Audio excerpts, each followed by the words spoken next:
கர்த்தர் நம் வாழ்க்கையில் நம்மிடம் எதிர்பார்ப்பது என்ன தெரியுமாங்க? அவர் நமக்கு என்ன கட்டளைகளையோ, என்ன பிரமாணங்களை நமக்கு கொடுத்திருக்கிறாரோ, அதை நம்ம அறிந்து கொண்டு, நம்ம ஃபேமிலிக்கும், நம்ம சுத்தி இருக்கிறவங்களும் சொல்லிக் கொடுக்க வேண்டும் என்பதுதான். அல்லேலூயா. முதல் மனுஷன் ஆதாம படைச்சவன பாருங்க. எல்லா பழத்தையும் சாப்பிட்டுக்கலாம். இந்த ஒரு மரத்தோட பழத்தை மட்டும் சாப்பிடக்கூடாதுன்னு சொன்னாரு. அல்லேலூயா. அவன் அதை தன்னுடைய மனைவிக்கு சொல்லவே இல்லை. அல்லேலூயா. வசனத்துல எங்கேயுமே இருக்காது அவன் மனைவிக்கு சொல்லி கொடுத்தான் அப்படின்னு. அது சொல்லாதனால பாருங்க, வஞ்சிக்கிறவன், சோதனைக்காரன், பிசாசானவன் அங்கே வந்து பொய்யான வார்த்தைகளை சொல்லி, ஆண்டவர் சாப்பிடக்கூடாதுன்னு நான் சொன்ன பழத்தை நீ சாப்பிட்டீங்கன்னா நீ தேவரை போல இருப்ப அப்படிங்கிற தன்னுடைய எண்ணத்தை, பெருமையின் எண்ணத்தை கொடுத்து விட்டான். அல்லேலூயா. அது நிமித்தம் பாருங்க, இந்த உலகத்துல அதுக்கப்புறம் அந்த சந்ததியில இந்த உலகத்தில் பிறக்கிறவங்க எல்லாருமே பெருமையின் எண்ணம் உள்ளவர்களாகவும் பாவ சிந்தனை உள்ளவர்களாகவும் பிறக்கிறார்கள். அல்லேலூயா. இப்போ அந்த ரத்தம் மனுஷனுக்குள்ள போயிடுச்சு.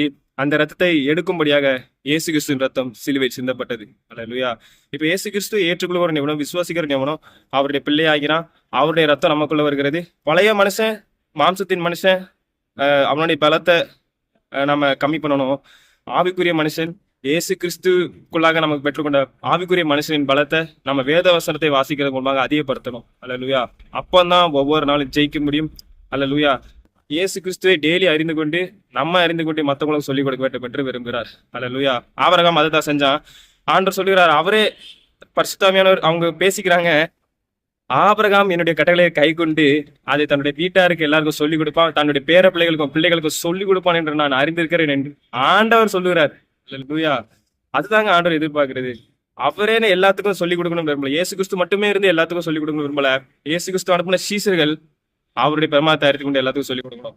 முதல் மனுஷன் ஆதாம் அவருடைய பிரமாணத்தை அறிந்து கொண்டு எல்லாருக்கும் சொல்லிக் கொடுக்கணும். ஆபிரகாம் அவரை அறிந்து கொண்டு அவருடைய பிரமாணத்தை எல்லாருக்கும் சொல்லிக் கொடுக்க வேண்டும் என்று. அல்லேலூயா. அவருடைய கட்டளைகள் நித்திய ஜீவன். அல்லேலூயா. அவரை அறிந்து கொள்வதே ஞானம். கர்த்தர் தாமே ஆசீர்வதிப்பாராக.